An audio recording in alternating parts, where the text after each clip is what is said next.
Alright, I'm going to connect my Chase Bliss brothers to my Boss MS-3 using a homemade MIDI to TRS cable. And I was just going to connect this, but I figured I'd make a video of it real quick in case some of you are curious how to do something like this. Let me go over this board just super quick. This is going to be the only MIDI pedal, so that's why this is going to work this way. So I have a signal coming in, and then it goes straight to brothers, and then it goes out of brothers into the MS-3, then it comes out and it goes to the Reverb X from Ranger, the Echo X from Ranger, then it comes around and it goes on the way out, it hits this boost, and then goes to the output. And I have my Ranger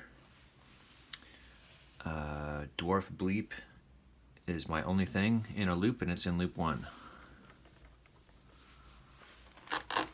I have full access to cables and everything with this little pop top guy. This is my Paul switch. My favorite one happened to be the ones that were inside of these little Ibanez mini analog delays. I just think that's cool. So that's my Paul switch. Alright, on to the video. So the first question you're going to probably have is, what's this cable? Where do I get this cable? I didn't even know you could take MIDI from this to go to this without a MIDI box. You can make these cables. I made this in about 15 minutes. Or you can order them from Disaster Area Designs. Disaster Area. Wow, disaster anyway. You know those guys. And I'll put a link in the description below. If I can link to the diagram of this, I'll link to that, but I might just be able to link to the where you can get that cable. So, first let's just connect the cable. So we're going to get inside here. Let me feed this through the top since this side's easier to feed than the right angle end. Oh, and the cable, by the way, this is just, zoom in on this. This is just, it was like one of those things that had like a headphone jack on one end and like RCA plugs on the other for like connecting like an iPod to stereo. It can be any kind of wires because it's not carrying audio. I like things to be pretty sleek. I chose it because it's small and it's black. I have some other smaller ones that are gray, but I kind of like the black ones. They're kind of like incognito. They don't really show up. So you got to peek down at your MIDI output, and the MIDI output has the holes on the bottom, so it's going to go in like that. In other words, you're going to be looking at the screw on this particular. That's how you get your alignment on this particular jack. You can use whatever you want. So that's firmly in place there. You can see. And I've got plenty of slack on this because I still don't know where I'm going to have my brothers. I want to be able to have it anywhere, so it's got quite a bit of slack, but I can just shove underneath. It's always better to have a little too much than not enough, I always say. So the first step would be assigning a MIDI channel to your brothers or your whatever Chase Bliss pedal. There's lots of ways you can do that. I think I have a patch. Yeah, you can't really see it, but it's called go handheld for a minute here. I just have it called EST is my studio, electric shock therapy, and then MIDI.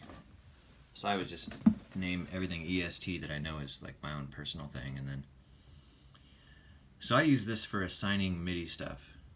And the funny thing is that when I went to it, see, it's already communicating. So let's find out what channel it's communicating on. So I'm going to press edit, you scroll over to control.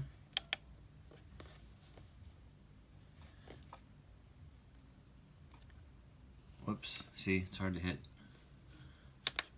It's hard to hit all these buttons in video at the same time. So enter, control, enter. Okay, so you have all these control assignments. All the way at the end are these MIDI patch assignments. So obviously there's one here that's already, and it's channel 1. So I probably just went for simplicity and said, hey, let's just make it channel 1. Let's assign it to channel 2, and that way you will know how to do it. So we're going to change it to channel 2, and I'm just going to write this now, which is also why I have this set up as a separate thing where it says MIDI, because I don't want to like change settings like this on a patch that I'm using. I want this to be something I'm not using. So if I change MIDI channels or do funky things to it, I'm not doing anything to jeopardize one of my favorite settings. So I've now gone out of that, which is also probably a 2. But when I go into it, you see how it didn't change? It changes when I go out of it because that's a channel 1 setting. This one's channel 2, and when I set it, or yeah, channel 2, and when I press it, you don't get any light change in the center there. That's because it's not receiving a PC message on channel 1 anymore. It's receiving it on channel 2. So what we want to do is send it that one. So first we have to go out. Then let me get both my hands for this part. This is the tricky part. I mean, it's easy. It's just tricky to do with holding a camera. Okay. So the process for assigning a MIDI channel is we've assigned this one to the MIDI channel that we wanted, which was channel 2. This one's still on 1. Just ignore that. This is what we want, channel 2. And we want to be out of it so that we can go into it. So channel 2 to assign to brothers, we just pull the power switch out, hold down both switches, restore power. At this point you can release. It's just waiting for a MIDI signal now. And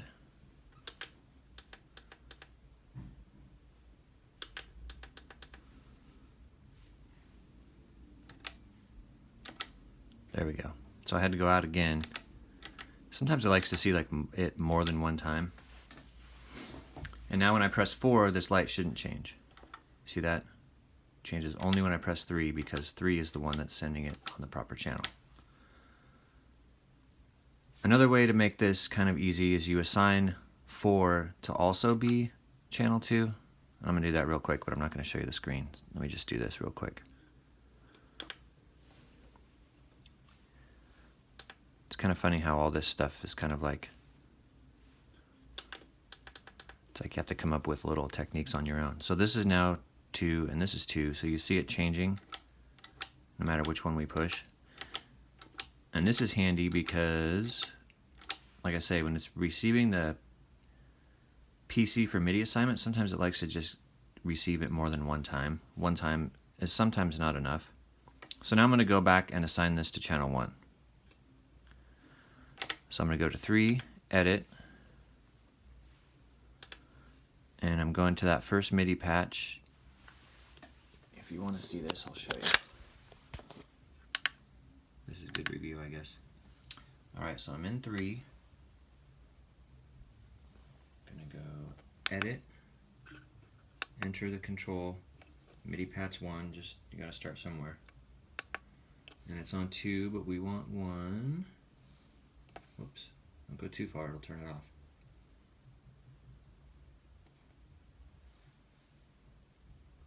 It's hard to see the buttons when I'm holding the phone.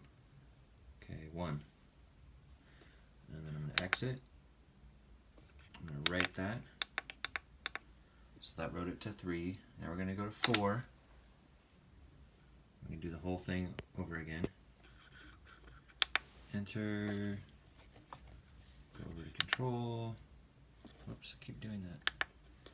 Control, enter. Patch 1 again, enter. and it's still on 2, but we want 1. There we are, and we're going to write that to 4 as well. So now I have the ability to toggle back and forth between 3 and 4.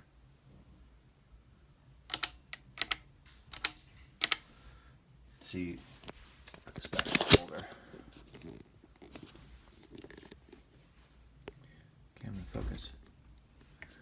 And you'll also notice that the center LED is not changing because we're now on channel 1, so it's not receiving any of these messages. So now we're set up to reassign this to channel 1. I'm going to pull that power again. Whoops. Press and hold both switches. Restore power. At this point you can let go. And now let's see if it does it on the first try this time. Nope, see? So it wants to receive it again. And there we go. Sometimes it's... Anyway, that's how you would assign your Chase Bliss pedal to the MIDI channel of choice on an MS-3, and how you would also connect it using that cable. It's very simple. The cable is super compact. It's way better than using like a great big MIDI cable, obviously. And that just goes from there. And the extra is kind of just hanging out in here, this mess. It's a mess, but it's my mess, and I know what's going on. And the cable comes up and goes right into the side of the Chase Bliss pedal. So now, you know, if you want to assign that to like a preset, how would you do that? Well, let's look at that real quick too. So let's say that we want to create a preset. Let me see what's something I can do here.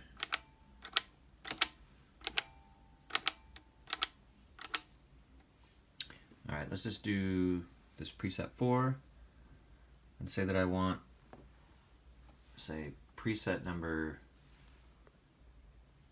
11 on the Brothers.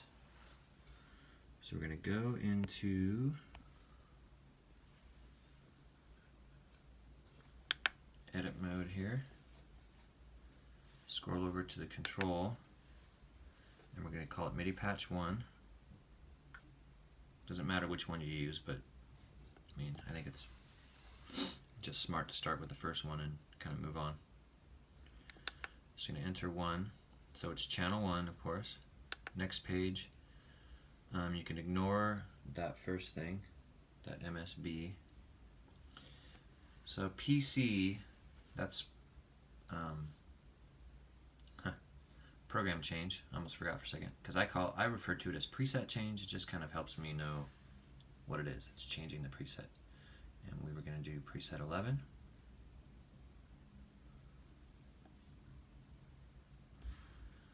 And then that's literally all you have to do for a Brothers. You can choose CC numbers. Sometimes you have to choose like to bypass and engage. And you have 2 banks of CC numbers available. But literally, that's it. And then you would write that, name it if you want. So now, let's say that we go to 3, pedals off, put it in live mode. My camera won't focus today. There we go. And when I press 4 to engage that preset on the MS-3, now preset 11 is engaged. And I know that for me that's a overdrive on channel B. I know that that's what that preset is. So you see it engaging that preset every time. Whether the pedal's on, off, live mode, doesn't matter.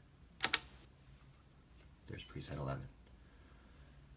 So that's kind of the basics on connecting MIDI to an MS-3 to a single Chase Bliss pedal. If you have more than one, then you'll probably have to use a MIDI box. But I don't know, a lot of us with these MS-3s, the idea is to make a smaller rig. I have a bigger rig downstairs in my studio that has like 2 Chase Bliss pedals, 2 Empress pedals, and I've got a MIDI box on that one just for simplicity. But hey, if we want to travel light and fast, this is a way to do it. And I've never had it not work, so I think it's a great way to do it. Leave comments below. I appreciate it. Thank you.